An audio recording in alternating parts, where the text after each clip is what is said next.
Good evening, everyone, and I need an official motion to open the Village of Bronxville's Board of Trustees meeting for June 13th, 2022. So moved. And a second. Second. All those in favor? Aye. And welcome, everyone. We look forward to these kinds of meetings. It really is the most joyous. And I have to tell you, with our new officers, you know, I feel like we won the lottery. We are so lucky that you just joined a team of incredible people. And we cannot say thank you enough for all you do for us. You're out there protecting us, caring for us. Officer Sokol helped my neighbor the other night with his car. The poor guy thought he was going to have me put his car in the garage and forgot to turn it off, right? And he couldn't. Jumped right in there and helped out. And in fact, he called me to find out your first name so he could write you a letter. So, yeah. So, welcome, everyone. And I think and it's just a big thank you to new officers and the officers on the force. And of course, the chief, who I will turn it over to. You starting the pledge? You start the meeting? Oh my goodness, I got so excited. I need the Pledge of Allegiance. Thank you, both of you. I have my biggest crowd and no pledge. I pledge Allegiance to the flag of the United States of America and to the republic for which it stands, one nation, under God, indivisible, with liberty and justice for all. See, that's why we need a chief and a deputy mayor, right? Thank you. Chief. Good evening, Mayor. Board of Trustees, Deputy Mayor, Mr. Stout. I'm pleased to be here this evening. Before we begin with our festivities, I would just like to speak for a short period of time about recent events in Uvalde, Texas, and Buffalo, New York. Those two shootings generated numerous calls and emails to the police department, as well as I know your office, Mayor, and Jim, your office. And as a result of those two incidents, especially the Uvalde school shooting, we've placed an officer in the school till the end of the school season. We've supplemented manpower to allow for that. We've switched around some management positions, had them answering calls so that we could have an officer in the school. And I'd like to speak briefly about the response in Uvalde. While we don't know all the particulars, we do know that it was a unique situation. They have a campus police department, a school police department, similar to the SUNY University Police, where they have jurisdiction over the schools. That's very unique for a municipality. So there was a conflict apparently between the school police chief and the sheriff, who has jurisdiction outside of the school. That will not happen here. This police department has jurisdiction over each and every school in the village, including the private schools. In a scenario of the public school, this department is trained regularly to immediately neutralize any threat within the building. That training changed after Columbine shooting.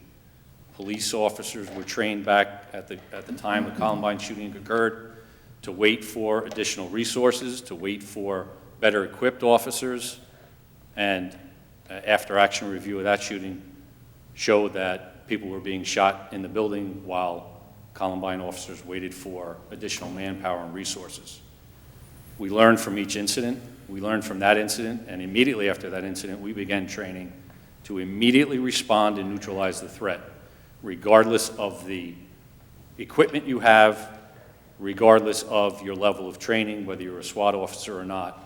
That first responding officer is responsible for going towards the gunfire and taking whatever action is necessary to distract and or neutralize the suspect. So there will be no delay in the event we have a problem within any of our school buildings or our hospital or any of our commercial buildings. So I just want to make sure the community is aware of that. I met with, via Zoom, the elementary school council. They invited the middle and high school councils to meet as well. We had a nice Zoom meeting over an hour speaking about what we do at the school. I'm pretty sure that's available via a link somewhere through the school website. I basically expanded on what I just said now, but I want to make sure the community is well aware that our officers are trained to respond to the threat and immediately neutralize the threat, no matter what action that requires.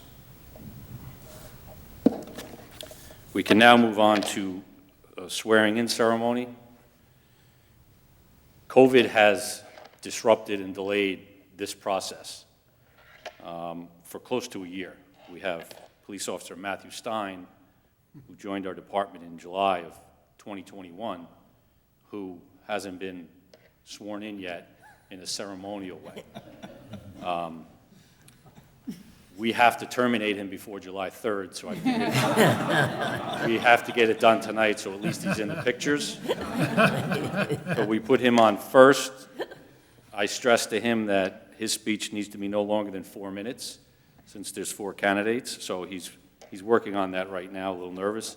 Probably sweating more than I am in this jacket that used to fit. So I'll be quick before the buttons start flying around. Mayor, as you know, yourself and the trustees sit as a board of police commissioners, and I'd like to involve the commissioners in the swearing-in ceremony. I will call you up one at a time. You have an officer assigned to you from your packet, and we will move on with the process. Matthew Stein joined us, as I said, in July of 2021. He's been very busy since July of 2021. We stress training right from the beginning, and Matthew has already completed juvenile officer training, community resource officer training, and bicycle patrol training. He will attend school resource officer training in August of 2022, and will be ready to go in September should we put a school resource officer in the building. We are in discussions with the school for the potential for shared services on the finances for a full-time SRO in the K-12 campus. So Matthew will join a list of SROs once he completes school in August, as long as he makes it to the July 3rd date. So I would like to ask Matthew to step up to the front microphone, and I would ask Commissioner Trustee Fredericks to come down. Matthew, if you could just, 4 minutes. You could just introduce your family and friends that are here tonight before Mr. Fredericks begins. Yes, so I have my father here, Mitchell Stein, my mom, Marie, my grandmother, Isabel, my girlfriend, Tyler, my sister's girlfriend, Lisa, and then my sister, my sister, Kristen, also as well. I'm sorry.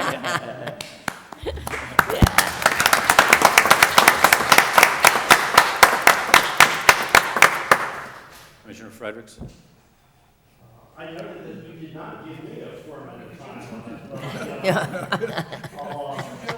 Switch spaces. Certainly. I'll try to remember to switch the microphone over. In any event, welcome to all family and friends of all the police officers who are here. I just want to say as a prefatory comment that all of us in village government feel that our Bronxville police force is special, and every addition to our police force is special. And it is really a great pleasure on behalf of the board and board of trustees and board of police commissioners for me to be here and to officially induct you into our force. I'd also like to acknowledge, in addition to the presence of the chief, our lieutenant and 2 of our sergeants, and we're happy to see some of your additional colleagues as well as your new colleagues here. Just briefly to add to what the chief said by way of your background, you have come to us from a police family. Your parents were both New York Police Department officers. Although you've been here I guess, in Ardsley and Westchester County for a good chunk of your life, where you went to high school and were a basketball player. You attended Pace University, where you earned a Bachelor of Arts in Political Science and a master's degree in Master's in Management and Homeland Security. You've worked as a confidential investigator for the New York City Department of Corrections, where you've specialized in interviewing corrections officers and other employees regarding internal matters. You became a member of the Greenburgh Police Department in 2017, served in various capacities with them, where you've already received a great deal of training from them, as well as some of the additional training that the chief referenced earlier. Many of us in the village have seen Officer Stein on the streets, with or without bicycle, and I think many of us, myself included, have gotten some very nice comments on you since you've been here. And so welcome to the police force of the village of Bronxville. We hope it's a long and happy association for us and for you. So now, if I could ask you to raise your right hand, please, and repeat after me. I, Matthew Stein, do solemnly swear that I will support the Constitution of the United States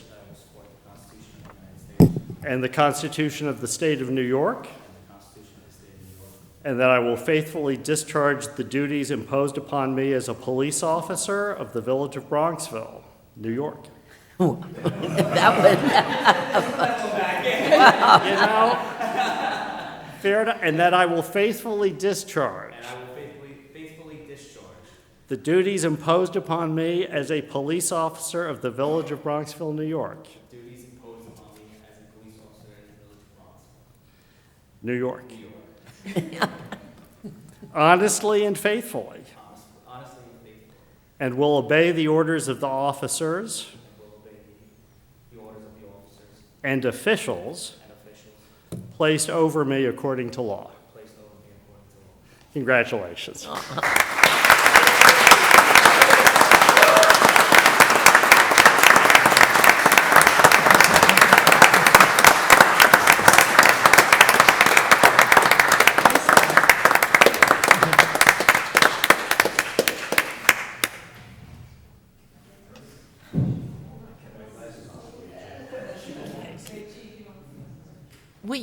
We could do that at the end, Steve, so that we get the families to be able to take pictures.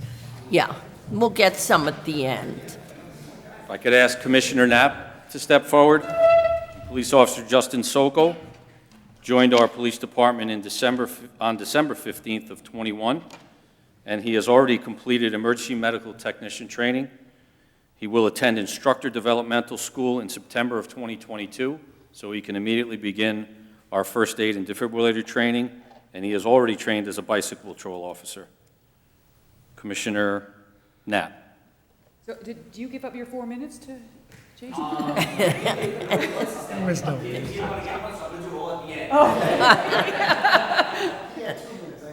Okay. He has to introduce his family, right? All right, well, it was so great to see so many friends and family here. It really does make it a really momentous and festive occasion, so thank you all for coming.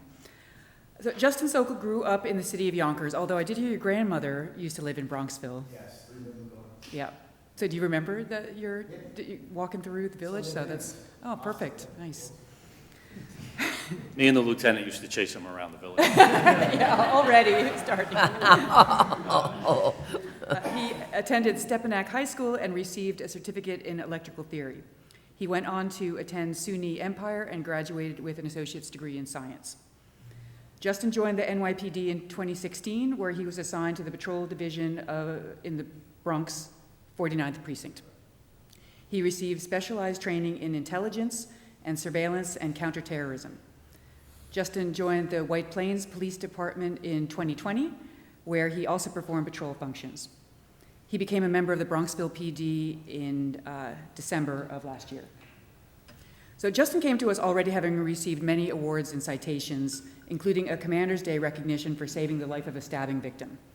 And this winter, within a month of joining the Bronxville PD, he helped save the life of another woman who had suffered an overdose. So in the short time you have been with us, you've already proven to be a great asset to the force and the community. As you heard already, stories of helping members of the community, it's so appreciated. So as a community, we are so fortunate to have individuals like yourself and your fellow officers who have chosen this life of service and really embody the idea of community policing. We thank you for your service, we commend you for your bravery, and we look forward to many years ahead. All right, ready for the oath now. I will.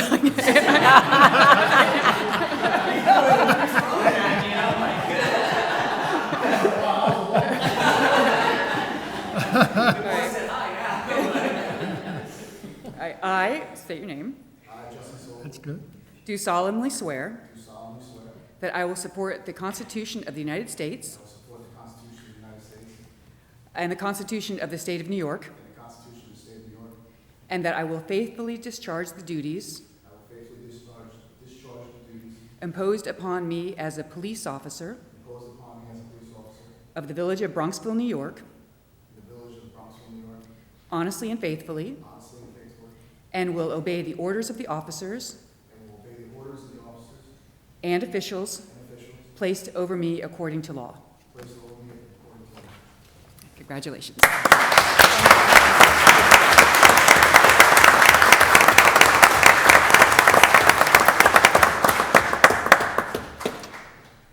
Justin, do you want to introduce your family? Yeah.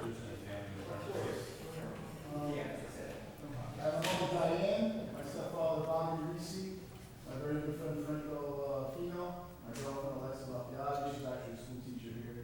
So, and then my brother, Joe Sokol, my sister, Jacqueline, and my godson, Stefano. Wow.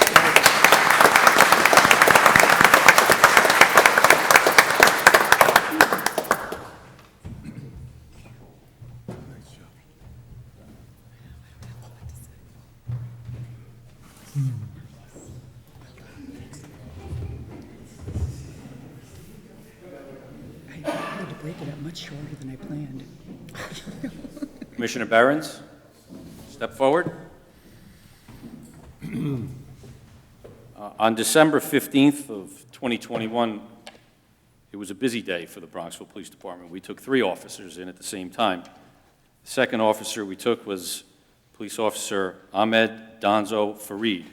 Please step forward. Since December, Ahmed has also been busy training. He completed emergency medical technician school. He completed bicycle patrol school without falling or breaking a bicycle, unlike Officer Stein, who we have a bill pending for a broken bicycle. So July 3rd, Matthew, July 3rd. Ahmed will attend instructor developmental school in September of 2022 to assist Officer Sokol in our first aid program. Commissioner Behrens? Yes. Thank you, Chief, and thank you to everyone here, the new officers and our existing great staff and officers and all the families. Do you want to introduce your family? Yes, everyone, that's my wife, Tamina, and that's my mom, Vicky.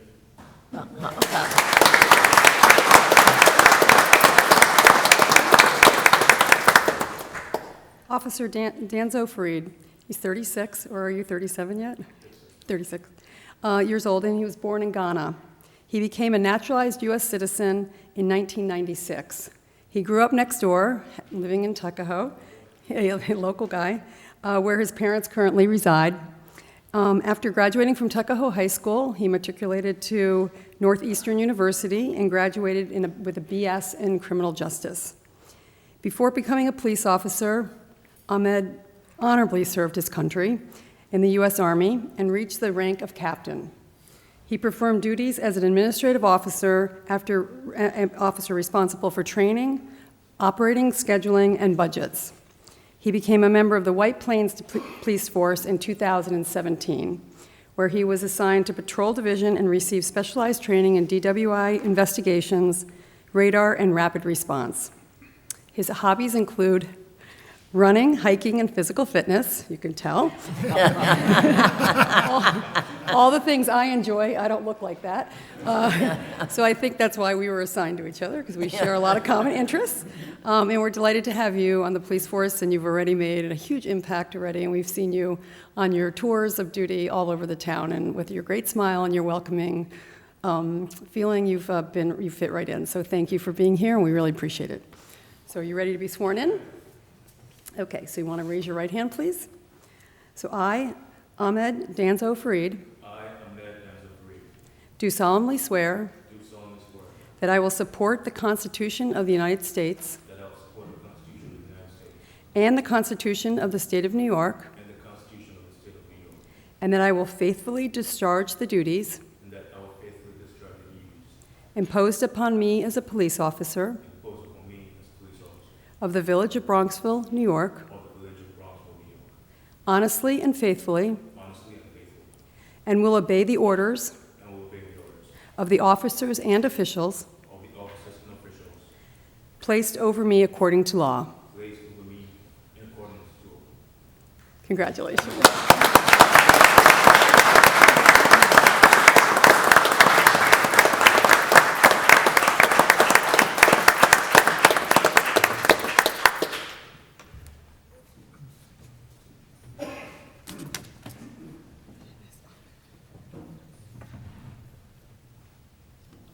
Deputy Mayor, Commissioner Underhill.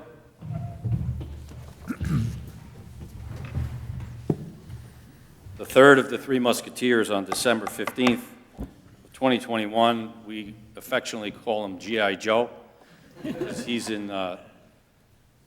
qualified for an extremely difficult SWAT school that the City of New Rochelle Police Department is hosting, and they were, they gave us a spot. They were very accommodating in providing a position for us. We wanted to increase the presence of our emergency response unit. We had several officers try out and barely missed the intense firearms qualification, and Joe passed firearms. He passed the physical fitness, and he is currently in New Rochelle PD's SWAT school. He also completed emergency medical technician school, and he finished first in the obstacle and firearms drill in that school. I believe he's going to upstate New York to the MTA facility tomorrow. He was at some NYPD facilities doing some room clearing and active shooter training. So we look forward to getting Joe back here and showing us what he learned.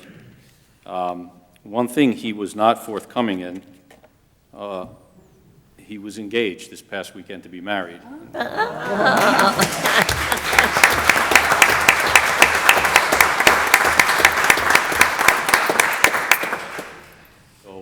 Joe, would you step forward? Joe, do you know what the definition of a bachelor is? It's someone who's never made the same mistake once.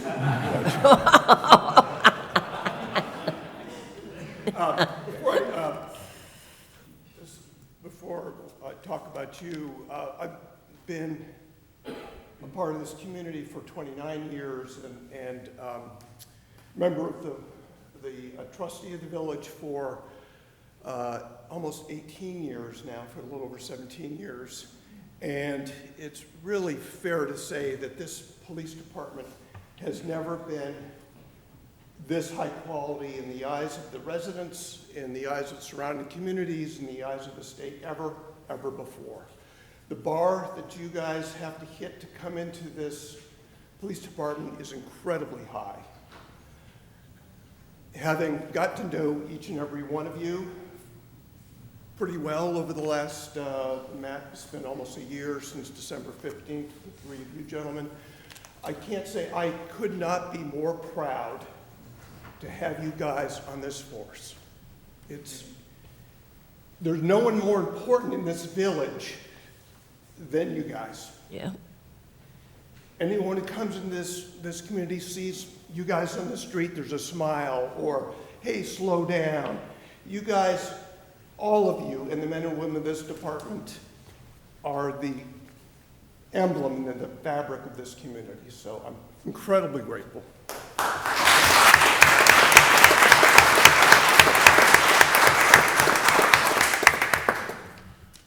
Sorry, it was getting a little bit more wrapped up in that than I intended to.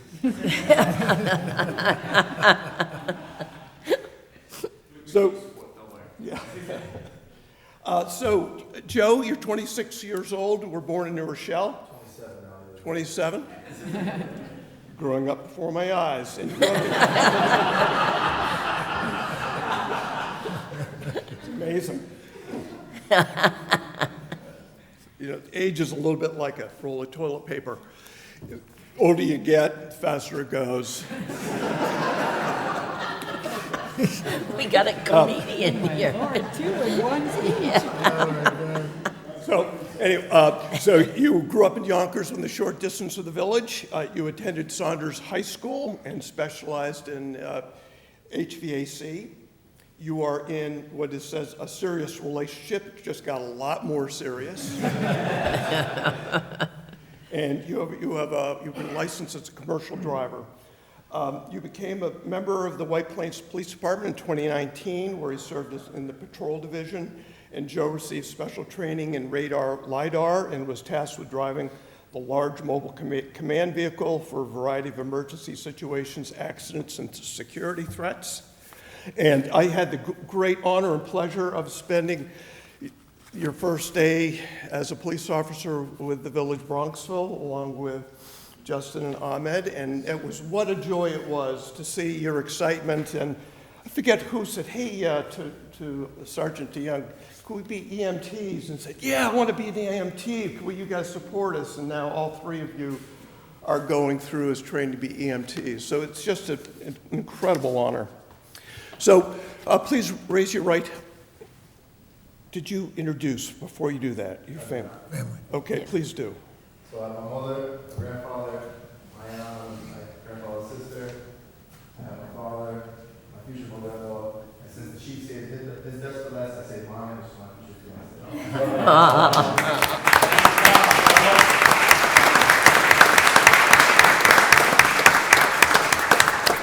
Joe, please raise your right hand. I, Joseph Amoruso, do solemnly swear that I will support the Constitution of the United States and the Constitution of the State of New York, and that I will faithfully discharge the duties imposed upon me as a police officer of the village of Bronxville, New York, honestly and faithfully, and will obey the orders of the officers and officials placed over me according to law. Congratulations.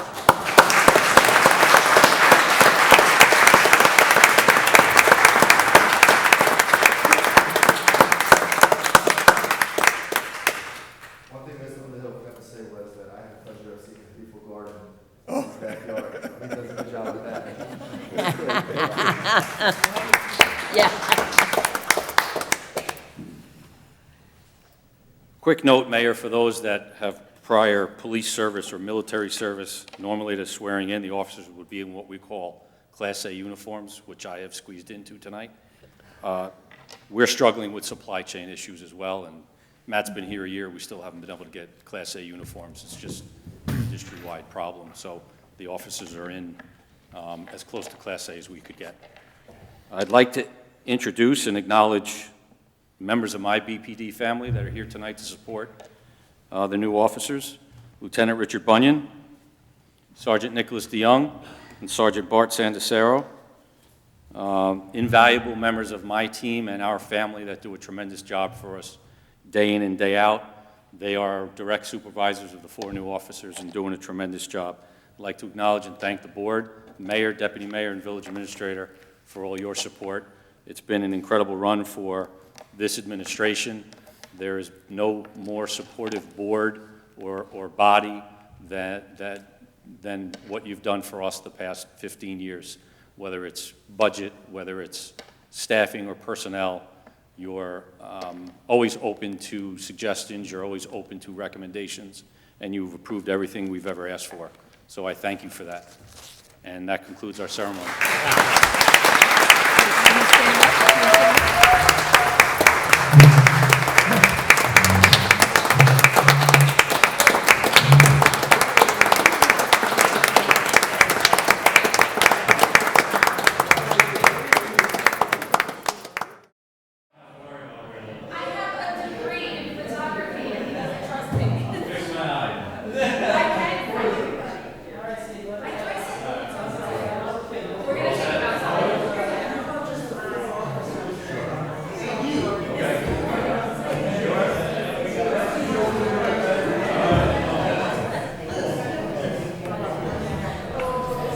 It was nice. It was.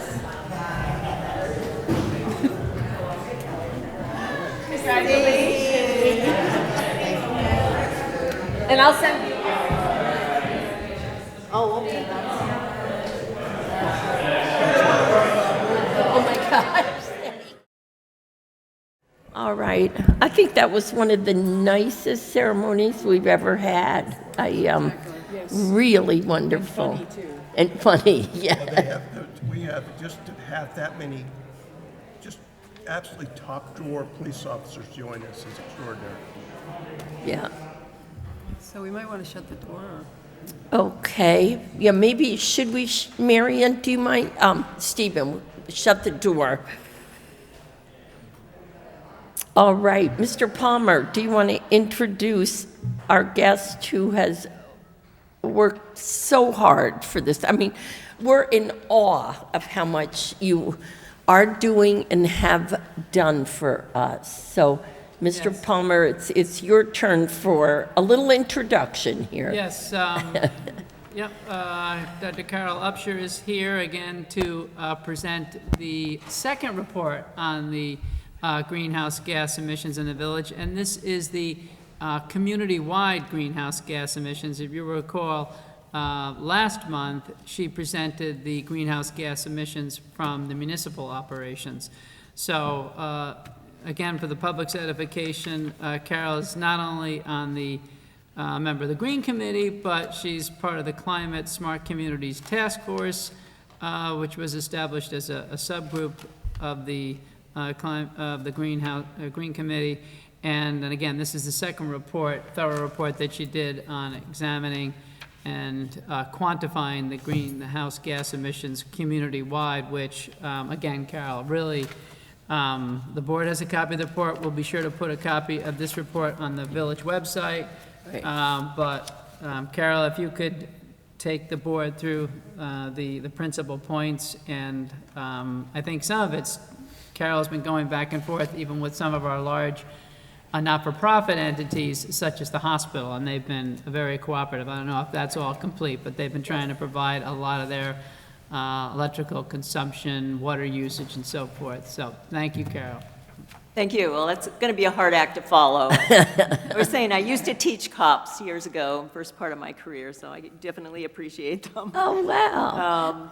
So just a reminder that these greenhouse gas inventories were done as part of our Climate Smart initiatives, which are part of a New York State program to mitigate climate impacts over time and reduce greenhouse gas emissions in the state.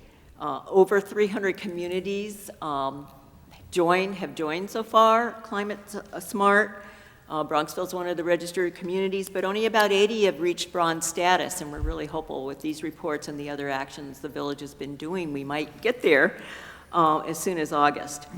So the important thing about this being a local government activity is that local governments are the places where lots of things happen. It's where people live, where there's zoning laws, there's traffic laws, there's, aside from municipal operations themselves, there's development issues. Now, Bronxville's small and isn't changing very rapidly, but the reason why it's important that the village be engaged in this and help engage the community is because the village really has a lot of influence on, how well this community impacts climate and remains healthy and so forth. Also, thank you to the trustees for joining the ICLEI consortium, which is this international consortium that is a consortium of local communities. And so we're using their framework, and they were our technical assistance providers for this work. So this is a community inventory which tries to capture everything that happens in the community. So it's kind of an interesting approach. And we are required by these technical frameworks so that we can be compared to other communities and so forth to have 5 basic emissions generating activities captured. The first is use of electricity by the community. The second is use of fuel in residential and commercial stationary equipment, which means heating oil, natural gas, also cars. Oh, well, cars is the next category, sorry. So it's gas and heating oil. Then on-road passenger and vehicle miles and gasoline and diesel consumption for that. Use of energy and potable water treatment in transport, and generation of solid waste. So those are all activities certainly of the municipality, but also used by everyone in the village. We chose to also add some optional elements of estimating public transportation use, because that's obviously a good solution to some of the greenhouse gas issues. Wastewater processing, which doesn't obviously happen within the village, but we produce waste, and also fugitive emissions, which in our case is the leakage primarily from natural gas transmission, although there can be other fugitive emissions like air conditioning leakage and things like that, but we couldn't get down to that level. So a community greenhouse gases are conceptualized as sources and activities. And sources are those gases generated within the boundaries of the community, the point at which the emissions are released. So that means burning of natural gas, heating oil, and also the gasoline emissions that happen within our boundaries. But we also have to take into account activities and actions of community members who use energy where the emissions may happen elsewhere. So electricity, typically, there are no emissions here, but there are emissions in producing the electricity. So that's counted as an activity of the community that ends up producing emissions. Also, as we know, water and wastewater treatment, because it's outside of our community, and also the solid waste disposal process is outside of our communities. If it was inside the community, it would be reflected in the municipal report, but since it's outside, it's in this report. So the sources of data for the community report are all public sources. So, and it's de-identified, that's a language in research that means that we don't know which entity emits what or how much. It's a conglomeration of all the emissions in a public database. So there's a state utility registry that NYSERDA operates that collects from Con Ed all the electric and natural gas use in every community across the state. So we have a lump sum for Bronxville. There is a U.S. Census survey that surveys residents about heating oil use, so we have an estimate of heating oil use because that doesn't show up in a utility registry. The State Department of Transportation actually monitors and counts daily certain road segment traffic in the village, and that's publicly available, and actually I found the people from the Metropolitan Transportation Authority and in the city who customized a report just for us in Bronxville. So that was great, and they also calculated exactly how many miles of train track go through our boundaries, and it's 0.84 if anybody's interested. But they were great. They were data gurus, so they voluntarily, for me, did, as you know, a Freedom of Information Act. We could not get any information from Metro North Railway, however, and I filed a couple of Freedom of Information Act requests. But there's a lot of public data available about Metro North, so I was able to glean in the report from public data.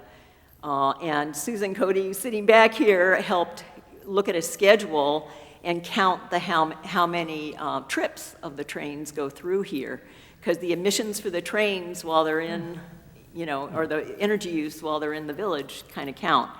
And we were amazed that there was over 100 trips daily each way through Bronxville and over 65 trips on weekend days. It just seemed like a tremendous number, but that's what it is. That's what's on the schedule. So about 57,000 miles a year of Is train that travel. 100 south and 100 north? Yes. So it's 200 a Yep. day during the week. Amazing, isn't it amazing? 200? Wow. However, we did try to get passenger counts, and I had to estimate them from various sources, and there are 1.8 million inbound passenger boardings in Bronxville annually, which is pretty amazing. So, you know, when you start looking at these data, it is kind of fascinating. We also got data directly from the county, from Beeline, and they drive 20,852 miles in the village annually, and there are 35,000 plus change passenger boardings in the village annually. So that's pretty impressive as well. And you only see 2 or 3 people at the bus stops, but it's getting used. We got county solid waste and wastewater information from public sources. And Friday afternoon at 3 o'clock, the hospital did give us very detailed data. So I was dreading looking at what they gave us because it could have changed a lot. And I have incorporated in an edit that you don't have because I got it Friday afternoon, and I'll tell you what the bottom line is. But most of the hospital's energy is reflected in those public data sources. So it's not like they would change the figures very much at all, which is great. But I did discover, by looking at the data they provided, that of the commercial sector, they are a huge part of it in terms of electricity and natural gas. So that's information for us, it's going to be information for them, and they seem to be eager to think about greening initiatives over time. So I think that's great, and we should really take them up on that offer. We never got specific data from Suez, from water treatment and water use by the village, but I was able to estimate the village's water uses by, I had data from another town that actually got a report after a lot of trouble, and so I could adjust it population-wise, and so an estimate, because that was required as one of the basic 5 elements. We also, it would be helpful maybe to get NIPA data on the school, which isn't in here. The school uses natural gas, so their natural gas energy use is in there. But we didn't have the specific electric use for the school, so that might be helpful. But again, I don't think it would change the overall very much. So I did in the process find that the state utility registry had a huge error in it. And I had a conference call with NYSERDA, and they were very sheepish because it goes over 3 or 4 years of data, and a lot of communities are using these data to do these greenhouse gas reports, and they've now corrected it. They had discovered it, and they're now correcting it, but so we were trying to use 2018 as our base year, and it wasn't corrected for 2018. So there's a little bit of an estimate in here. I'm not worried. Again, I'll tell you why in a minute. So our overall greenhouse gas emissions are somewhat above 58,000 megatons of carbon for the entire village. And remember, the municipal operations was 758 or something like that. So the municipal operations represents about 1.6% of the entire village's greenhouse gas emissions. So that's not a lot, but again, the village has a lot of influence on how this whole, municipality has a lot of influence on how we operate. And when you say that, does that exclude the schools? So that's only the library and village affairs exclusive of the school? Exactly, because the municipal operations, it's what's controlled by the municipality. Yeah. And this is a flaw, I think, in the methodology statewide, because no communities have, directly control the school operations, and they have recognized that, and they're thinking of figuring out a way to change future greenhouse gas estimates because of that. So this report may look a little familiar to those of you who read the first report because the climate introduction is there, But we had this great intern from the atmospheric science program at SUNY Albany who did provide some more information. So on pages 10 to 13, there's some more information about climate impacts for Bronxville than there was in that other report. And there are a couple of interesting things. One is rising temperature is really going to affect us, and it may mean that we have up to 30 90-plus degree days a year by 2030. So think of a third of the entire summer. So this whole issue of cooling and need for air conditioning and elderly folks who live in a lot of the co-ops, like, you know, in my building, there's no air conditioning, that's going to become an issue over time. The other thing which we already knew was there's a big percentage increase in rainfall amount. And there's a graphic in there that shows that we're right in the bullet range here in Lower Westchester for storms dumping more rain on us, which means flooding risk. And the other kinds of risks we're going to face are, because of climate change, are things like safe drinking water. When there's all this flooding, eventually it may affect drinking water. Mold conditions in people's homes, air pollution, more animal-borne diseases because it's a warmer climate. So we're going to start to get more of those tropical diseases like dengue virus, which is not a good virus, Zika. You know, we already are plagued with Lyme disease and having problems of the Lyme ticks living all winter and not going away. So those are kinds of things we're going to be confronting. We are now, and it's going to exponentially start changing. We can't stop that, so those are some things we have to be thinking about. So overall, I mean, this is just giving a reason why we need to do something about this as a village, and obviously hope that our whole area and our county, the county is actively involved, and so is the state. So there's some really good climate legislation. And these programs, Climate Smart and so forth, are state-sponsored. So there really is an agreement that we need to be doing something about this.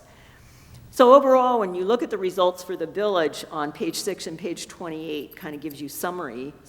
The highest factor we have is residential heating.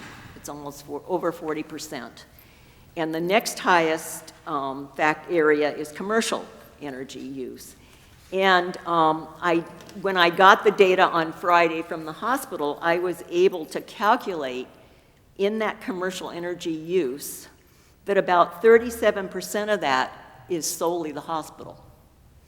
And 44% of the natural gas use is solely the hospital.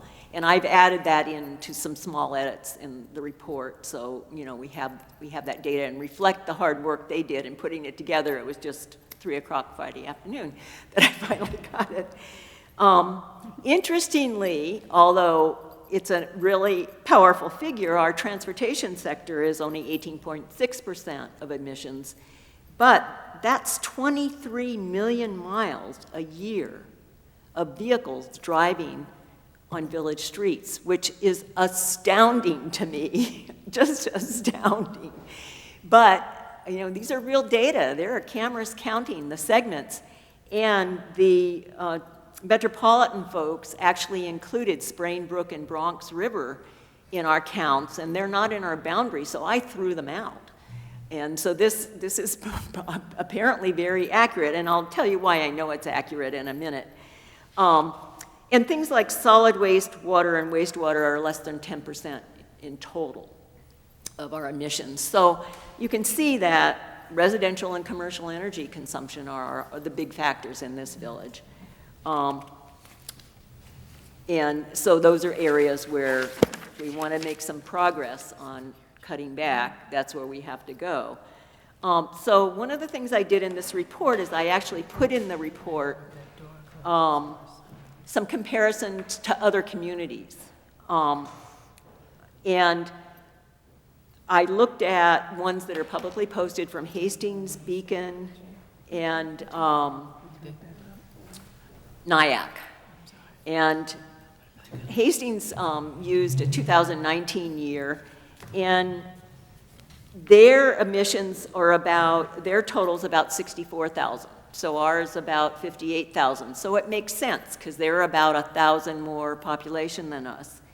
However, interestingly enough, 49% of their emissions are transportation.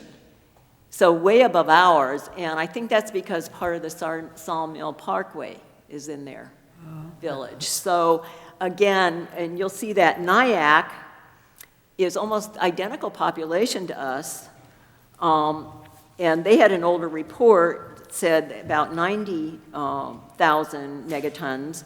Again, 45% of it was transportation, but they have the Mario Cuomo Bridge, right? Yeah. And Beacon, which you think, well, what's going on in Beacon? But Beacon's report for 2018, they have a population of over 13,000, and they reported 112,000 megatons, but 70% of it was from transportation, which seemed a little puzzling to me, but they have a major interstate that goes through there, and it's, of course, a big tourist area. So, again, you know, each community has to look at, you know, the factors in its community. But this helped me, the fact that Nyack with the same population and Hastings, you know, with a recent inventory are not too far off from ours, and we don't have those big transportation sectors. The other thing I found is the county actually in NYSERDA did an estimate for Bronxville in 2010, which I dug up. And their total estimate for megatons of carbon emission was 59,000, almost identical to what I found. So I'm thinking, whew, this makes sense then, right? Especially since our population hasn't changed, our housing stock hasn't changed much, our commercial base probably hasn't changed much. So the good news is this is pretty accurate. The bad news is we haven't gone in a good direction, but we're at least stable. And the question is, how can we backtrack a little bit? Our residential and commercial energy use proportionately, looking at these other communities, is higher.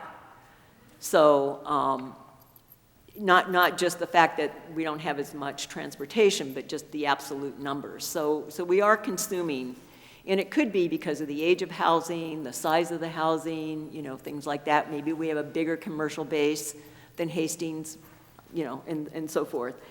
So that's kind of the bottom line. This gives us a picture that we have very high residential energy use in the proportion of overall emissions. And a fairly high commercial use. And so the question is, well, what could we do about that? And that's some of what our charge will be for Climate Smart, is we're supposed to come up with a climate action plan now and say, well, what could we do about this? And I think there's certainly been a lot of discussion about solar, geothermal, getting homeowners to really consider these systems. I, for one, certainly, I live in Midland Gardens. We have no air conditioning. We have got to think by 2030 we got to have, a geothermal system or something that can take care of heating and air conditioning, because, people are not going to be able to live comfortably when, a third of the summer is over 90 degrees. So the next steps would be to consult with the ICLEI organization. There is software embedded that we have access to that we can plug in some things, both for the municipal and for the community. Well, what would, if X number of homes have solar, how much would that save, things like that. Certainly a lot of things are already in progress here in the village in terms of traffic calming and LED light conversion, and there is a new solar ordinance or framework. So things are being worked on, and the idea would be, let's figure out a real concrete plan and ways to focus on things that would get the biggest emission decreases for the village in the face of these climate changes, which we also have to work on mitigating. Certainly working with the hospital will be, a big factor too. And, and most, New York Presbyterian is really committed to doing green initiatives, and it's just a matter of, working with them and hoping that they can make some big strides as well. So I'm open for questions, and I will be delivering to Stephen and Jim and for the website a slightly edited report that reflects the hospital data I just talked about, the fact that it's in the public data set, but just reflecting it is a big portion of the community's energy, which I assumed, but they had suggested that they were purchasing power elsewhere, and that was what I was worried about. If they were actually not using Con Ed, then it would have added a lot to the estimated emissions here, but it doesn't, so thank you for all your help. Thank you, Helen, for being on our committee all year, and for having, for the trustees, joining Climate Smart, joining ICLEI, because it's really allowed, the community to get this information. Well, That's amazing. it's extraordinary what you've done for us, because, we could not do it from a village, inside Village Hall.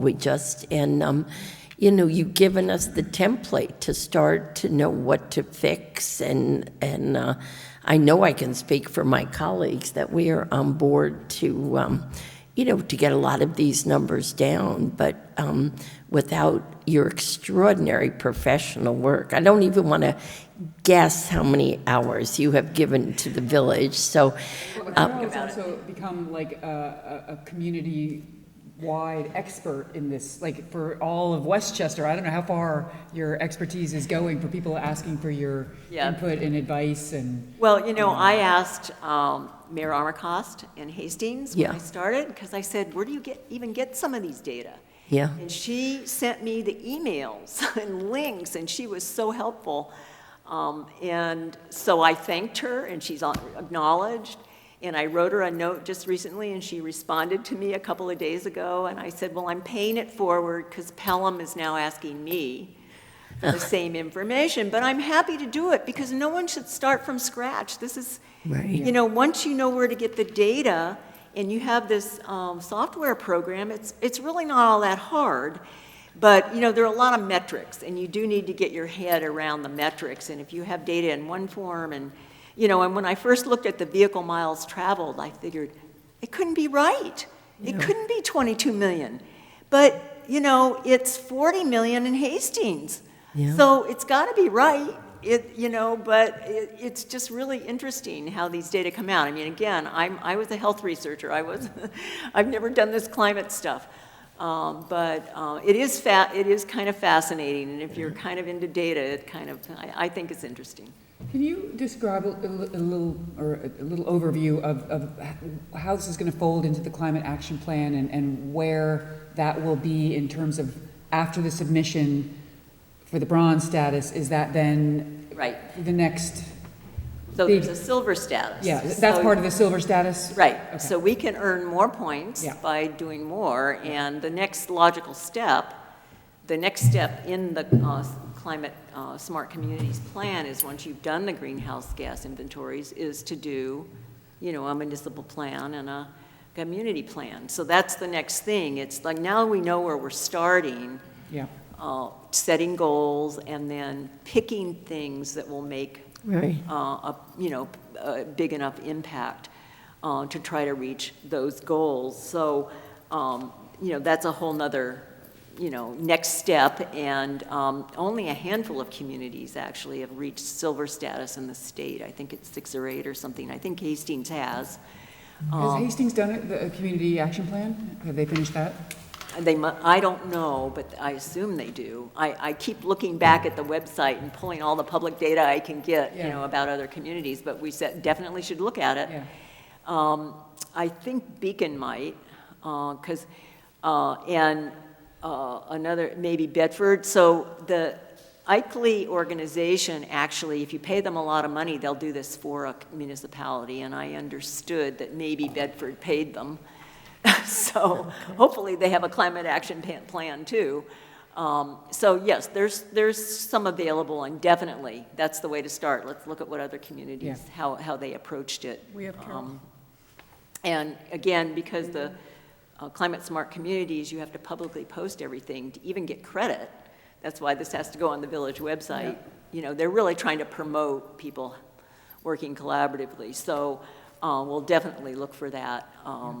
And, you know, as soon as our application for bronze status gets done, and I'll get this revision to you guys, then, you know, we can start thinking about next steps. But, you know, as I said, it doesn't matter if we're bronze status or not. We've learned a lot. We know climate's a issue. We know we're really being impacted here. You know, I moved here just a few years ago from Massachusetts, and the flooding just astounds me. It just astounds me, and I lived in a Boston suburb, and we didn't have this kind of flooding. So it's really a new experience for me, although some communities in Massachusetts certainly do, you know, have flooding.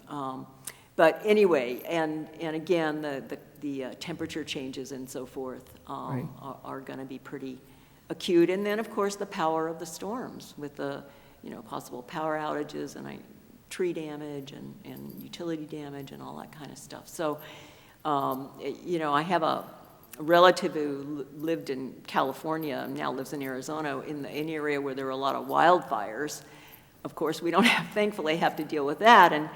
But he was in a relatively new community, and all the utilities were underground. And he came here to visit me and say, "Why are all the utilities above ground here? You know, don't they get knocked over all the time?" And I said, "Yeah, you know. Well, why aren't they underground?" Well, you know, that would be a big, you know, public investment. But these are just some of the things that we might have to think about, you know, 20 years.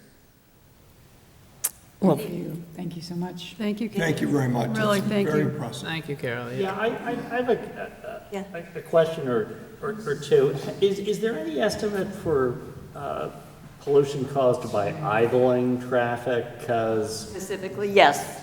so that's incorporated in Well, the figures? It's mostly the vehicle miles in this report, but the Green Committee had done some research on idling, and we published a couple of articles about that. There is information, but I don't think there's a way to count it very easily, you know, for the community, but we know when one car is idling, what it's producing.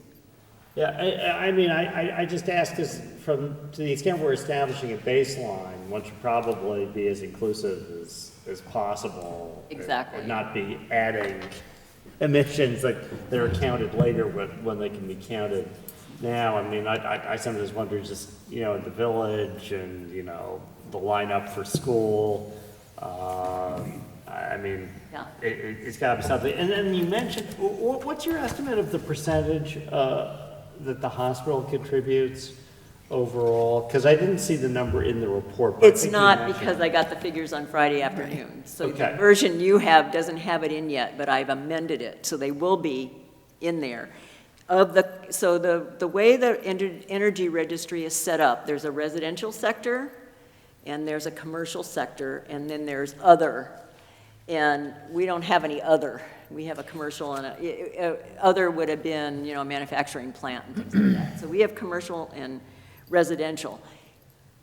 I have the total for the commercial from the public data set, and then I have the data from the hospital. So I can figure out what percentage of that commercial electricity use and natural gas use is the hospital. I was able to do that. And it looks like about 37% of all the commercial energy in the village is used by the, electricity is used by the hospital, and about 44% natural gas. Of the natural gas commercially accounted for is used by the hospital, so it's pretty big. They did say they have a very small heating oil is a backup system, and that was very small. It was only 5,000 gallons, so that's a negligible, and I couldn't change the whole report just to add that in. But so we have some sense that their hospital operations does account for a large amount of the commercial sector of the village's energy use. Yeah, I don't think that would come as a surprise, right? It's a very large entity. It operates 24/7, 365. Absolutely, yeah. It never shuts down. Right. No surprise at all. And it has to be climate controlled all the time. Yeah. Yeah. So, Right, but to the extent that they can do green things, then, Yeah. Absolutely. I mean, I worked in a hospital for years, in a big medical center, and there are a lot of green initiatives, including our own power plant and things. So, there are things that can be done, and they seem interested. And I just have a question to which there may be no easy answer, but you seem to be the guru who might know or find out. I wonder if there is data available from Con Ed that would suggest how Bronxville as a community is doing in improving its energy efficiency relative to other communities, because I get a Con Ed bill and it sort of says, this is where you are for houses of comparable size and whatnot. Because I think, as you alluded to, the raw number is very interesting. But in a village with a lot of single-family houses, those inherently are going to be less efficient to heat than an apartment building. Right. I mean, every house it's like a cube. It's exposed on 5 sides. An apartment may be exposed on as few as 1 side of a cube. And to the extent that a lot of this issue is going to be a homeowner issue in terms of awareness.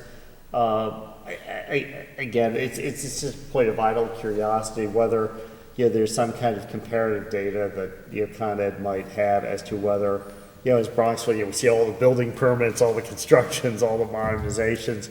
Are we actually getting some energy efficiency out of that, or somehow not? Well, the statewide energy registry would show that because the residential accounts are all put in one lump sum in that. And we can compare ourselves to other communities. So, for example, I did look at Hastings residential consumption. They're a slightly bigger community than population-wise, and ours is much higher. So I don't know what the average square footage or the age of the housing stock is in Hastings, and that's where it would come down to. How do you compare those two? Yeah, the data probably doesn't exist. I'm just wondering, is Bronxville, expending more energy at a faster rate than other places, or is it actually getting better than other places? Right. I'm just kind of curious in a big macro sense. Well, are we doing better or are we doing worse? We'll be able to look at that over time because, if there are a lot of solar initiatives or geothermal, I can tell you that every block in Pelham has a house with solar on it now. It seems, and it's been escalating the last year, and that was even after their program and some of the incentives went away. So it's been very interesting to me how much solar is going in that community, which is sort of similar, some of the areas anyway, to Bronxville housing stock. So we will be able to look at this utility energy registry and monitor that over time. And for example, if I'm certainly, one of the things the Green Committee and the Climate Smart Community is already thinking of, well, we should be promoting these clean energy alternatives to homeowners. We should see that change over time because we're not going to have a bunch of new housing, right? We're going to have pretty much the same number of housing stock here because we don't have a lot of empty land with new development. So it should be coming down if we're implementing, greener initiatives. So we will have a way, I think, to monitor that. Over time, and that's why we would have a plan. That's why these reports have to be redone in a couple of years. This was 2018. Maybe it's already better. We don't know, right? Yeah. I would hope that if people are remodeling, they're putting in more energy efficient heating systems and stuff. If there's a lot of new, retrofitting of these homes, would hope that that's one of the major considerations. So we might be able to already tell by looking at some of the data relatively soon that's collected by the NYSERDA folks, because they do it every year, and there's a residential-only account for Bronxville, which reflects whatever 2,200 housing units in the village. And I also, if you'll see in the report, I tried to make sure that the numbers matched what the assessor had as well, and just make sure there weren't any, wild things that were off, so that, the data in the report and in the utility registry seems to be pretty accurate for the number of housing units in Bronxville, so. Well, thank you very much and to everyone on the Green Committee, and thank you to Trustee Knapp. It's just phenomenal work. Yes, thank you. I was just going to say, and just to Trustee Frederick's point, it is fascinating, and there are a lot of variables because, look, the village enforces, obviously, the New York State Building Code, which is part of the uniform set of codes, and there is an energy code. So if a homeowner is making an improvement, then or putting an addition on, they're going to be using an insulation that has a much higher rating than an old home that didn't do anything. On the other hand, in the static environment, the homeowner might be putting an addition on, so they might be increasing their square footage, so even the insulation is more energy efficient. On the other hand, maybe it's a zero sum because they're putting an addition, so they're still consuming. So it's really kind of static. It would be, yeah, I would like to somehow find, if there is such a thing as a more comparable community in terms of, and maybe it's a combination, communities that, looking at the commercial side, with communities that have the same type of commercial density and maybe have a college and hospital, versus, and then another community that might have similar homes of similar square footage. I mean, truth be told, even, because the village did complete a revaluation, we could run an Excel spreadsheet that would have the total square footage within the village. Yeah. We could do that relatively divided, and maybe in a raw sense, divide that by the number of residential housing units. Take the total square footage for single family, divide by, and then compare that to another community that has that square footage. As I'm kind of running that through my mind. You think like me. Yeah. Yeah, no, I think it could be done. It definitely could be done. I think there's data out there, and there's a way to do that. And plus, as long as people are buying their electricity and natural gas from Con Ed, we'll be able to track over time changes in the total community as long as they fix the problem. It is fixed. It's just messed up for the year we wanted to use. Yeah. So. Well, thank you, Carol. Thank you. The only other thing I just wanted to mention as part of that, we talk about the different, you made the pledge to be a climate smart community, which meant to go through all these efforts to make a sincere effort to, and as part of that, we talk about the different layers. And I don't know, Stephen, if you wanted to mention about the, again, the certifications, like the bronze status that the village is working toward in and of itself is enormously significant and rewarding in that you realize, well, it's a credible amount of documentation because all these different points have been assigned to different projects. And of course, Stephen's been documenting this for at least the past year. But it shows what we've already done, right? You should explain that, because it's amazing, if it's okay, just the different things that you get points for, and residents and commercial property owners might not realize, it really runs the gamut, right? When we talk about the LED lights, but there's a lot more, yeah. Yeah, since the work that we've been doing, Carol, Maria, Ellen, and the rest of the committee, so we need 120 points for bronze, 300 for silver. We are currently at 147 points completed so far, so we're just fine-tuning some of our submissions and adding some additional details. We've already had a review from our state colleagues who helped shepherd this through. So within the next few weeks, we're going to be submitting before July 1st, and then it's off to New York State Department of Environmental Conservation for their final review, and then hopefully we'll have an answer by August. So Perfect. we're in the home stretch. Yeah. And also, Ellen, today I'm looking at what kind of grants the village can apply for. Perfect, yeah.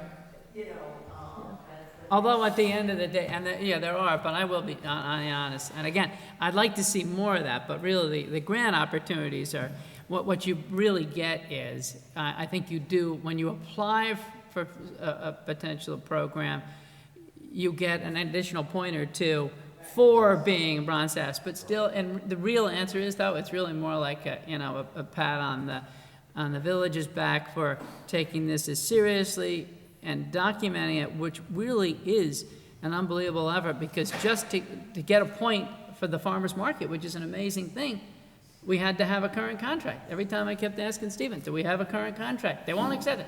Call Shannon, call the chamber, get a current contract. It was a 3-month exercise, but we Yeah. finally got it. But, and it's an important thing, though, that is a good, great thing that you all did so many years ago by bringing that farmer's market in. I kind of compare it to sometimes like police accreditation, but it's kind of like, just an effort to document it all, place it in one spot, get a little credit for it, and maybe get a couple points for when we do apply for, for something. So anyway. Yeah. Thank you, Stephen. Yeah, great job on that, Steve. Thank you, Carol. Thank you, Carol. Maria did ask if we could take a picture of, me and Stephen in front of you guys. Sure.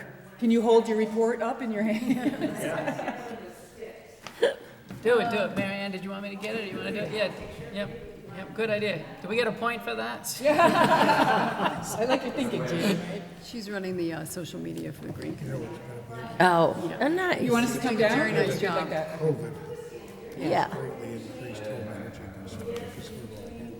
Should I put this up?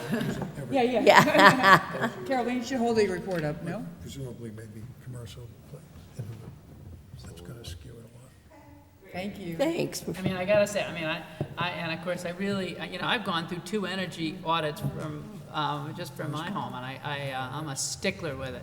And I come home, it's like the kids know the same thing. What do we own, Con Ed? First thing I do when I go home, it's turning off the lights. Drives me out. They think I'm obsessed with it. That's so surprising. Actually, yeah. Before I leave here, I'm like turning lights off all of it. Well, we appreciate that. Yeah. Everybody appreciates everything. Yeah.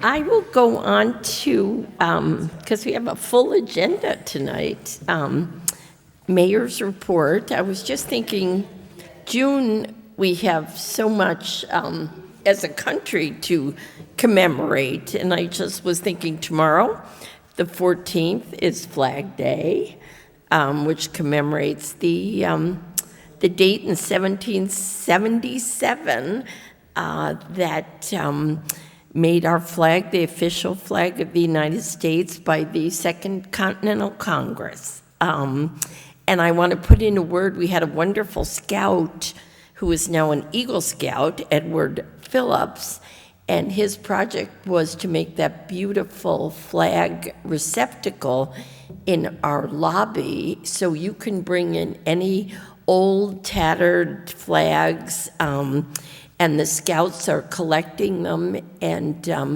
then the scouts are disposing them in the proper way. I think you actually have to burn the flags.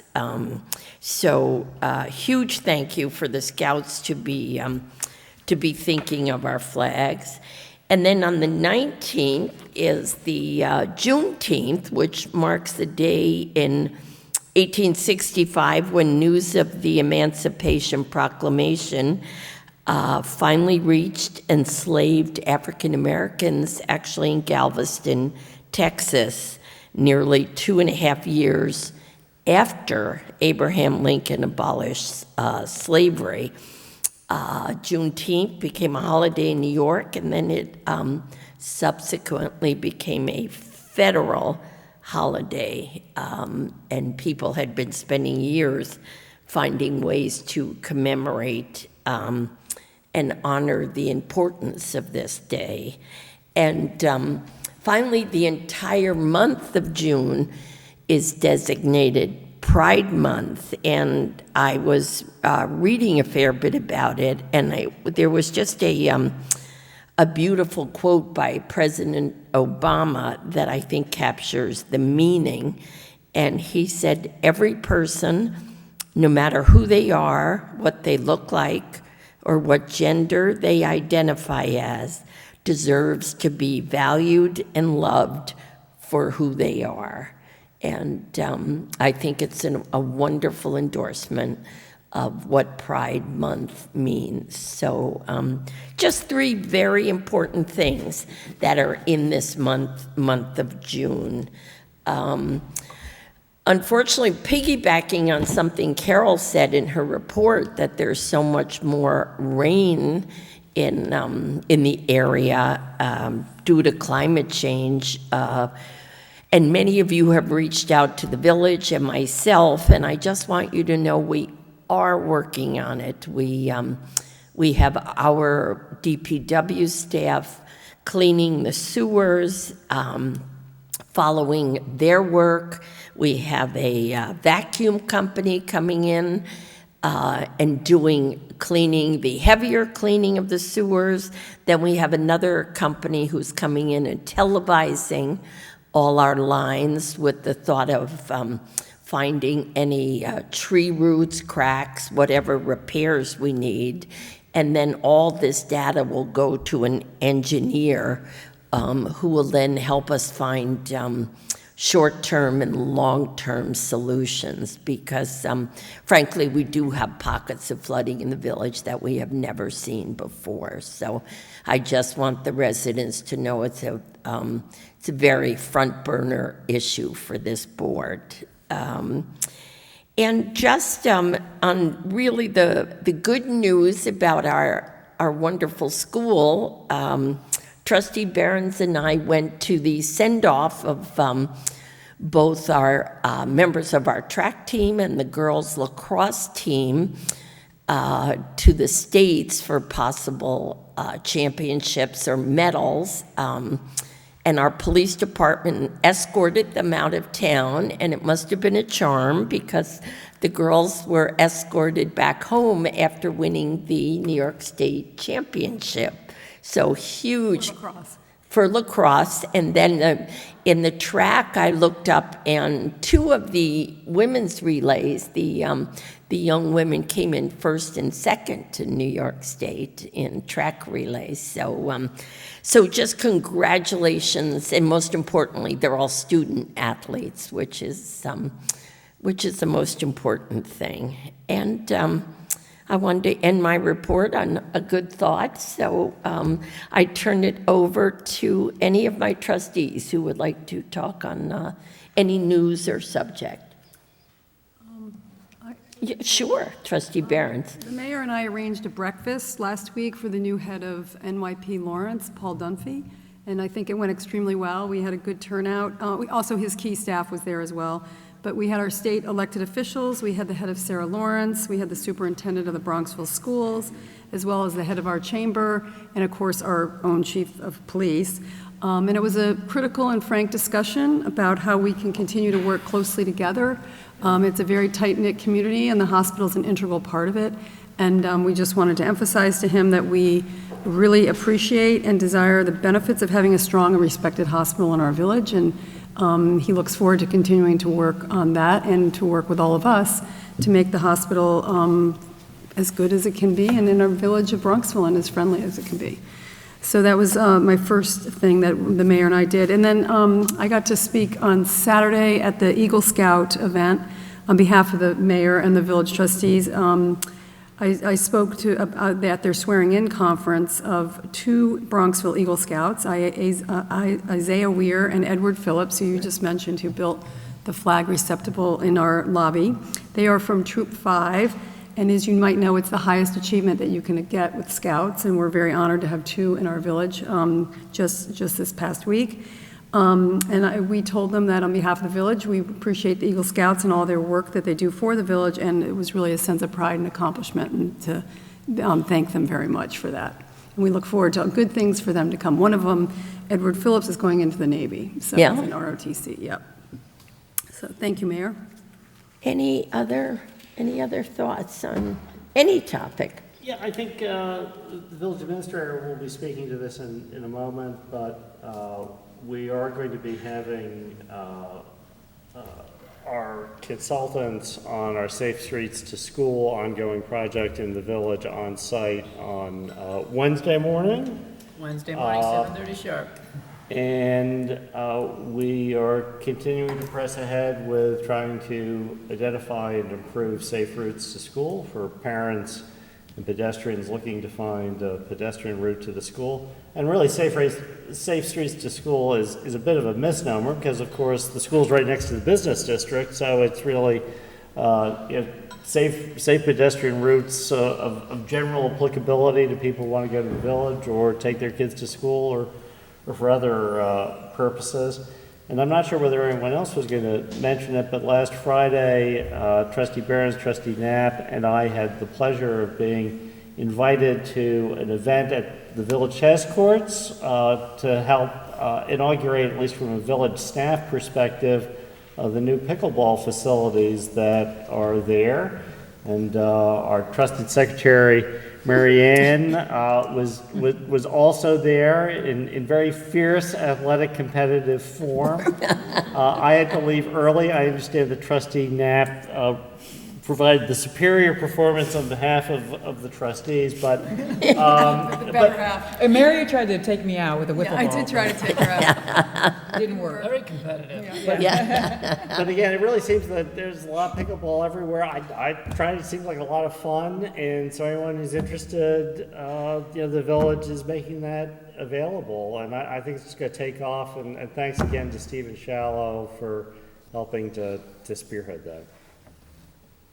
Very fun event. I'll just mention one thing for the calendar. Take Back Day is on July 9th, which is, I guess, about a month later than usual. Yeah. They're still going to have the mobile shredder at the elementary school entrance on Midland Avenue, as they did previously. They're going to have other vendors at the DPW site for electronics.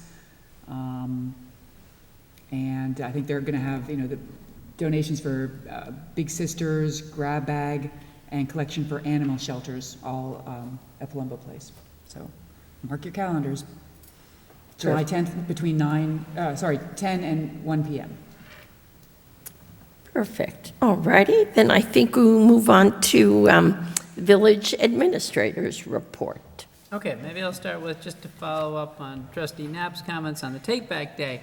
Reminder to residents, if you Google Westchester County Household Chemical Cleanup Day or Household Chemical Clean Items, the county has some designated household chemical cleanup days where you can bring those items that you cannot dispose of on Take Back Day.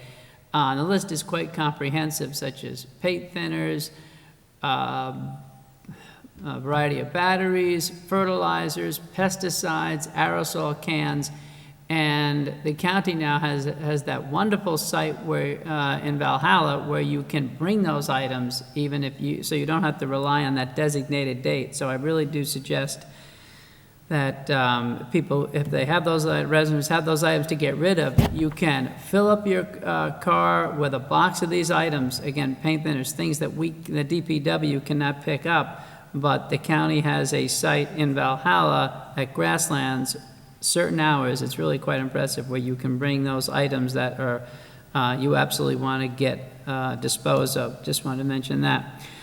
And do you get information on that from the county website? Yes, and maybe what we can do is put that out also in a future newsletter. Yes, it's very useful.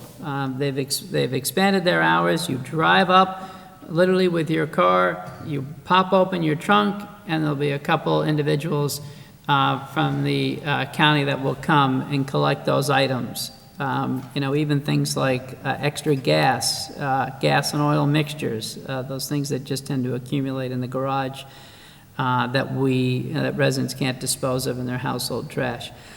Just another reminder to the residents to please help us ensure the enforcement of our recent amendments to our prohibition of the use of the gas-powered leaf blowers. Very simply, no use of a gas-powered blower between May 15th and October 15th. It used to start in June, we expanded it. No use of gas-powered leaf blowers between May 15th and October 15th. You can, again, begin using them from October 15th to December 15th, and then they'll be, again, prohibited from December to May. So please tell your landscapers. Actually, the calls that Steve and I have been getting are from a couple landscapers that are using just electric, and they tell me, Jim, I see this guy across the street using it. And homeowners, you're equally as responsible for making sure that you hold your landscaper accountable to the periods that we've just defined. We're talking about greenhouse gas emissions. These things emit, are contributing to the greenhouse gas emissions, but they're also really loud. Okay, just wanted to mention that again. In conjunction with what the mayor was saying regarding sewers, reminded everyone, we talk about stormwater and the impact of flooding. The village has been working for 8+ years now to secure our sanitary sewer system. Sanitary sewer system is a separate system than the storm sewer system. However, when we have significant rain events, or if a homeowner has a sub pump in their basement tied into their sanitary sewer system, this in turn overwhelms our sanitary sewer system, which is not only impactful to how the county treats wastewater, but it also means that if you're pumping stormwater into the sanitary sewer and your neighbor's house is lower than yours, and they have a bathroom in their basement, they might end up with a sanitary sewer backup. So as a result of the flooding events from last Thursday, over a week ago, 2 weeks ago, we've been trying to field all the calls. We just asked that the board, the village has mapped out our 10 problem areas. And as the mayor said, we're working on, well, the village always cleans our catch basins. We have hundreds of catch basins. However, what we realize is that we need to clean those catch basins even more frequently, and we are doing that. And as the mayor said, we've also brought in now a vacuum truck which will do a deep cleaning of the catch basin, which means all that sediment that is farther down embedded into the catch basin. And the only way to get it out is with a powerful vacuum that also has a hose tied into it, which literally pressure washes the soil as the vacuum is trying to suck out the debris. It helps to starting to loosen it because it's the debris at the bottom of those catch basins becomes so compacted. I guess I kind of compare it to maybe the beach at times during tide. So, but again, we ask, so in conjunction with the sanitary sewer, the village is beginning our smoke testing a week from today. If you've received an email from us, you're in the first area, the first phase of the smoke testing. And the purpose of that is to, again, make sure the sanitary sewer system is as secure as possible, which means that water is not infiltrating what should just be for sanitary sewerage. If you have further questions on that, we posted the copy of the letter of what smoke testing means and what it involves. It's a non-harmful smoke, but it helps us track where there could be a cross-connection between the sanitary sewer and the storm sewer. On the news page of the village webpage, on the home page under news is where we explain what that process is about, and the work is being done by a qualified company, Green Mountain Pipeline Services, who was the low bidder. Enough on that. Just want to remind everyone, also, we've been notifying the impacted areas for the future Con Ed projects. School's going to be out on the 27th. Con Ed is going to be ramping up. We apologize for the inconvenience. The Midland Avenue gas project, we talk about all the additional efforts, all the conversion to gas from Carol's numbers. And as a result, Con Ed needs to upgrade their gas lines with larger infrastructure, or infrastructure that's not as old. So they'll be continuing with the gas installation from just south, on Midland, just south of Vine Street, all the way down to and including Willow. There'll be a whole new gas line run all the way to the top of Hawthorne. Hawthorne will be closed largely to through traffic, still local service, but no through traffic during this work. Willow, the residents on Willow will also have a new gas line, which means new gas service connections with all those homes. So Con Ed's going to hit the ground running with school out, and it will be nonstop for a couple months, but they will get it done, and then we will pave the roads in their entirety. Greenfield is also going to have a new gas line from just north of the intersection of Elm Rock, where it was capped off last year, to number 22 Greenfield, and then work will be continuing on Locust. So we appreciate everyone's patience. The police force will be out on the Midland project at Con Ed's expense to keep traffic moving. Also just wanted to mention our water utility provider, Suez, which recently changed their name to Viola, I think it is. They are doing their current hydrant flushing. So the hydrant flushing is done this time of year to just that clear the lines out of any debris. They also make sure the hydrants are working. It's very widespread.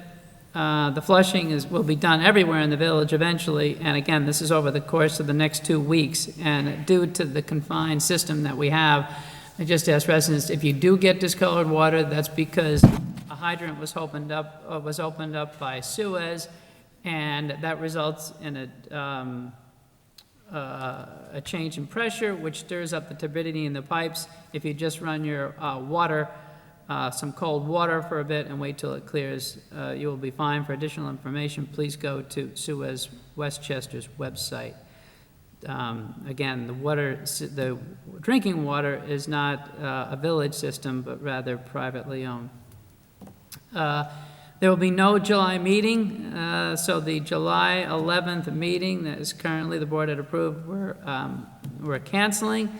The board will schedule a future work session / board meeting later this summer as needed to cover future business.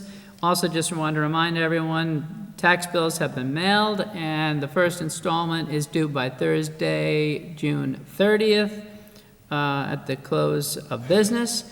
If you go to the village website, you can now click on a link that will give you the opportunity to pay through the village's online vendor. So yes, we have had residents now paying online. Already some $2 million have been paid online. Well, is there a way to, I've heard some people say they didn't know about it, or they, just to put another sort of. You know what? We just sent it out today. We will continue to send it out. It is on the back of the tax bill. We actually put a separate flyer in with the tax bill that says how to pay online. It was also in the newsletter. Yeah. I'm just saying people, yeah. Yep, no, and it's, we spent a lot of time on it, people are using it, but we'll send more emails, but the link for it is on the village website, and if you need help getting your section block and lot number, the treasurer's office will be happy to assist you with that, so you can plug that in. And the last thing I just wanted to mention, yes, as Trustee Fredericks mentioned, yes, as part of the village's ongoing effort with the state Safe Routes to School program for safe routes for pedestrians, we've been working with Tool Design, and they will be here all day on Wednesday with staff stationed at different places. We've also been, we have residents, well, from the east side of the village, west side of the village, all over, with concerned citizens who will be have some sheets that will be collecting some data. So if you want to bring your children on Wednesday, I think it's supposed to be a nice day. We encourage you to walk and take the route that you would normally take, especially for those on the east side of the village, since that's current focal point, and they will be documenting the conditions both at the drop-off in the morning, and then again in the afternoon. And that's it. At pickup. At pickup. Yes. Okay. All righty, we will go on to the approval of the minutes. We have 3 sets of minutes: executive and work session of May 9th, regular meeting of May 9th, and special meeting of May 18th. And a huge thank you to the very competitive Mary Ann for these terrific minutes. Do I have a motion to accept all 3? Motion. Okay, and a second. Second. All those in favor? Aye. All righty, motion passes. Thank you, Mary Ann. Okay, Mr. Palmer, we just have some regular business, but we have just want to say it's an intermunicipal agreement with our neighbors in Eastchester and Tuckahoe is part of this program as well. And Yes, and I just, apologize, I didn't have the IMA sent to me yet by the town, but what I provided you is a copy of the bid results. As expected, price not as competitive as last year, but still surprisingly competitive, with the largest item, of course, being the asphalt itself, and the low bidder was PCI Industries at $134 a ton, and then you have the other breakdown. So if you could just authorize me to execute that IMA with the town is kind enough to prepare it and require all the insurances from the contractor, and it is helpful when we bid collectively as a group to get slightly better price. So, okay, so do I have a motion to authorize our IMA with the town? I'll move it. And a second? Second. All those in favor? Aye. Opposed? Motion passes.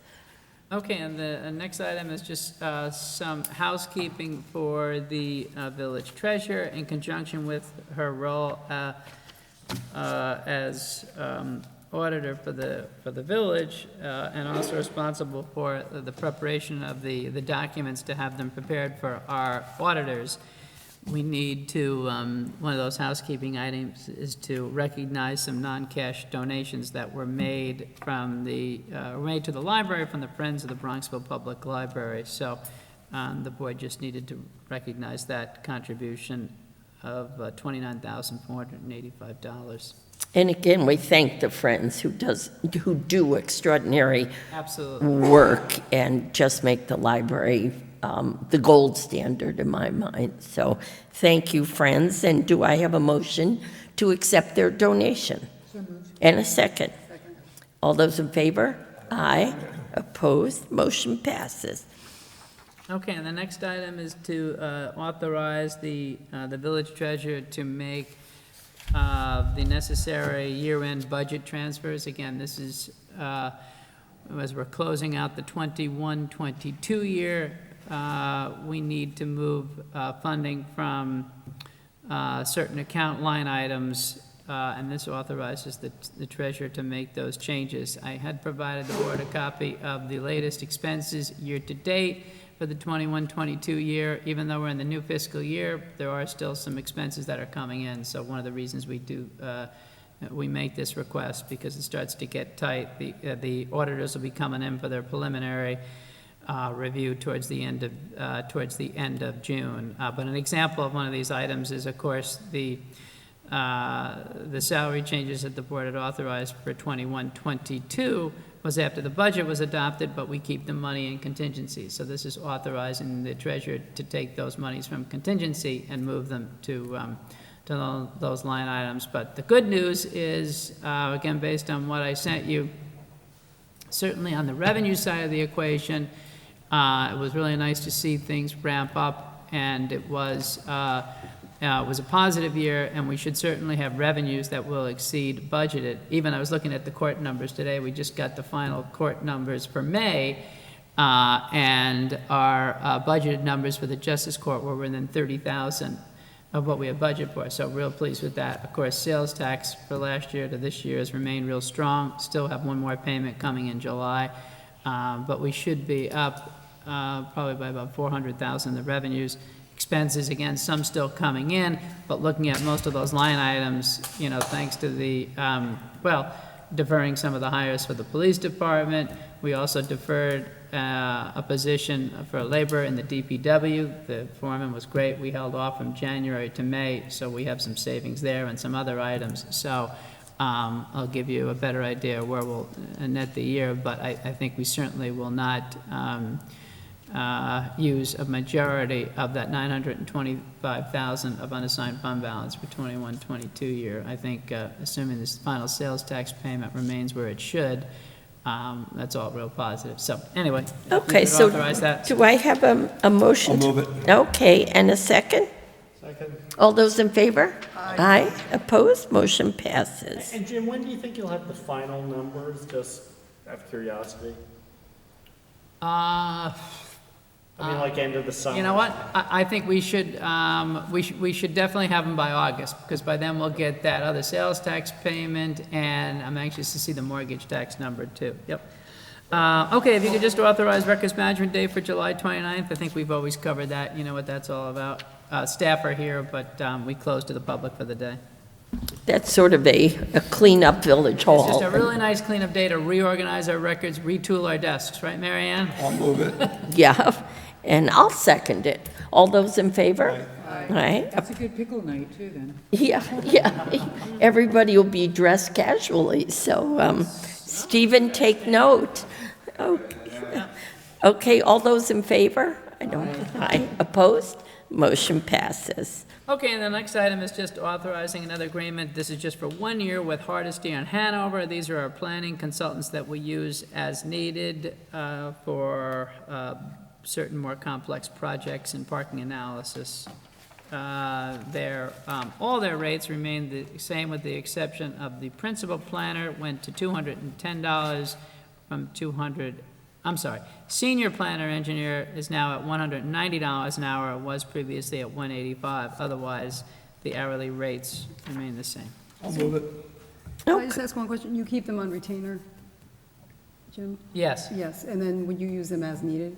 Yes, only as needed, and actually, and I should say, we have escrow accounts that are set up for these applications, so they're being paid for by the, much of the work is being paid for by the applicants. And just one other question, is there any ongoing project on which they are currently being paid? You know, other than de minimis amounts? Ongoing project, let's see, are they doing any, right now, I don't think so. I don't think they're doing currently any work for Iona. They just recently did complete a parking analysis for the planning application for the 132 Parkway Road that I was telling you about. Yeah. Yeah, I don't think they're doing anything now. Right. No. Okay, I need a second on that. Second it? All those in favor? Aye. Opposed? Motion passes. Okay, and the next item, the treasurer is, you've authorized to be the auditor for the Justice Court, and the treasurer did another amazing job auditing the finances of the, during this period, 3 village justices, and you have all those reports. And again, this is simply recognizing that she completed the audit, and then as we forward a copy of the audit report to the Controller's office. All right. Is there anything that struck you in the report? No, I mean, you will see this runs a year behind, so it's Yeah, I was the gonna 2020. say, yeah. I know, it's a little confusing, but it's a year behind, and it's the 2021 year, so the numbers, the court collected a total amount of $561,696.50. Yes, that's considerably less than earlier years and less than even the current year, but that was because the court was closed for much of that period, so. During COVID? Right, right, so otherwise, nope, kudos to the court and the justices. Yeah. All right, then do I have a motion to acknowledge the court examination? Thank you, Mary. Second. All those in favor? Aye. Opposed? Motion passes. Okay, the next item is just accepting the donation from our engineers for the plaque that we put in the DPW building, and that was $1,850 gift for that. And what does the plaque say? The plaque's already up, right? The plaque is already up. Yep. I'm not sure if you've all seen it, but that's for dedicating the new DPW building that Right. was completed in April 2022, and dedicated to all the past, present, and future members of the Department of Public Works, lists all the village board members, many past board members that were involved. It's quite lovely. Yeah, Mr. Barton in particular was Yes. a big champion, Yep. so it's good. Okay, and then I'll second that. All those in favor? Aye. Aye. Opposed? Motion passes. Okay, next item is, this is a 5-year agreement utilizing our auditors of PKF O'Connor Davies. Again, we've been real pleased with their services, and their rates for the next 2 years aren't changing at all, and then change only, albeit very slightly incremental increases. Jim, I think it's important to mention, I think at it was 5 years ago that we went out with an RFP for those services, and they responded along with a number of other firms, and they came in as while they were the incumbent, they came in as by far the most competitive for that. I think that was 5 years ago. Yeah, absolutely. And again, for the next 2 years, they've kept this rate frozen at $36,000 a year, and they're keeping it frozen again for 22, 23, 23, 24, and then increasing to 36,725, and then just to an additional $300 to 37,000 for 26. Can I ask, you, even though they were the incumbent 5 years ago, you went through the process of, Yes, we went through a full RFP process. just for the sake of... Just for good completeness? stewardship. Would you recommend we do that again I think I'd recommend we do it again at the end of that, in 5 years. 5 years from now? Yeah. I mean, their work has been terrific, and then their pricing is, I think they actually, 5 years ago, they actually lowered their rate to renew. Yeah. So maybe we should wait When 5 was years. Well, I just add to the deputy mayor's comments that I think this is also a reflection of the quality of the bookkeeping Yes. at Village Hall, because it's just a matter of common sense as well as experience that problem clients generate higher bills from their auditors, and I think that this is also an indication that that they recognize that you and you, Mr. Village Administrator, and Lori Voss and your team have done an exemplary job in terms of managing the books. We would not be seeing these kinds of rates or proposals if That's a our great auditor. point. You know what, you're absolutely, I gotta Great give the point. treasurer total kudos, because you're absolutely right. One of the senior partners has told me that specifically, that Jim, yes, Yeah. we're keeping the rate at that level because it's pretty darn easy work for the auditors when they come in. If you go in Lori's office, she's got a binder for everything, and everything is documented, and it's easy for them to find, so, and that's her background, having been doing it that many years. So frankly, the auditors tell me they love coming to Bronxville. Oh, right. And to Bob's point, though, we should think about, as a rule, we put out we sort of bid some things in-house, like maintenance and computer services. And it's not such a bad idea. You just reminded me that, just to make sure we're getting, Good governance. good, it is. So we should think about, We're reappointing them for the next year, the next 2 This is, years, or the next 5 years? this is 5 year. So 5 years. So Yeah. we're not putting this out. it wouldn't obviously. be them, but Bob's point was, it's a good point to start thinking about some of the other services. Right. And because we did well by putting some of them out. And we took the incumbents, and in other cases, we did not. So, all righty, I do need a motion on this, though, to accept it. And a second. All those in favor? Aye. Opposed? Motion passes. Okay, and the last item which I included in your revised agenda was the SCARS settlement recommendations by our assessor for, again, these are small claims assessment proceedings that he settled and result in some refunds to the village and the school. 2 years involved, 2020, 2021. Different residential properties. Again, this is small claims, so it's residential properties. Total village refunds for 2020, $3,998.92. 2021 village refunds, $1,452. And then the school refunds were also identified in his report. And he has been doing a terrific job for us, because Jerry Iagello was a hard act to follow, but he is, Mark Heimbachel is doing a terrific job. So I will move this. Do I have a second? Second. All those in favor? Aye. Opposed? Motion passes. Now, just to follow up, I mean, looking at the amounts of these settlements, Yeah. I mean, I'm just amazed at how few and how low Right. the adjustments are for those few that went forward. And again, it's just another operation at Village Hall and the assessor's office that's really purring along. It is. And there were many that were withdrawn. Yeah? Absolutely. Many withdrawn. That's a good point.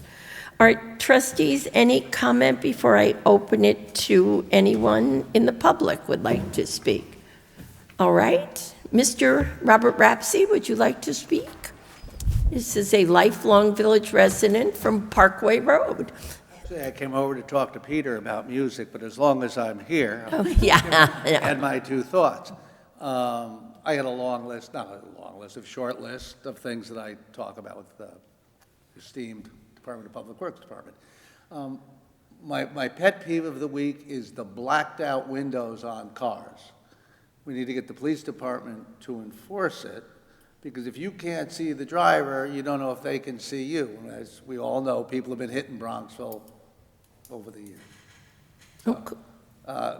We'll get out of here shortly. I knew they were swearing in some police. I probably missed that. Yes. Yes. In the beginning. So it was appropriate for the thing, so. Yeah. Thank you for your time and service. I'll wait to finish to talk to the in-house musician, Peter. Thank you. Perfect. You, Mayor, do you want to address this issue of the likely pending change in the law that we talked about in the working session? Or do you want to just kick that down? oh, no, that's a good point. I should have mentioned it earlier that the legislature passed a bill allowing communities to lower the community-wide speed limit from 30, which is the minimum currently, to 25. And a lot of communities, the governor has not signed it yet, so of course it's not a law till it's signed, but many of our neighboring communities are entertaining it. And thank you, trustee. It's a good thought just to put it out there. We welcome any villagers' opinions, pro, con on the issue, because it's something that this board will certainly discuss, and as it affects every single villager, we want to hear from you, and we welcome your comments. It seems that it's likely not something that would come formally before the board for a vote on enacting a law or not until probably the September, October timeframe. But as the mayor just said, I think we would all welcome comments and education on the subject, even though it is entering the slow period of the summer. Good point. Thank you. So, everyone, I guess one year I tried to sing the song "See You in September," and it did not go over well. So, we will see you September 12th. Do I have a motion to close the meeting? So moved. And a second. Second. All those in favor? Aye. Take care.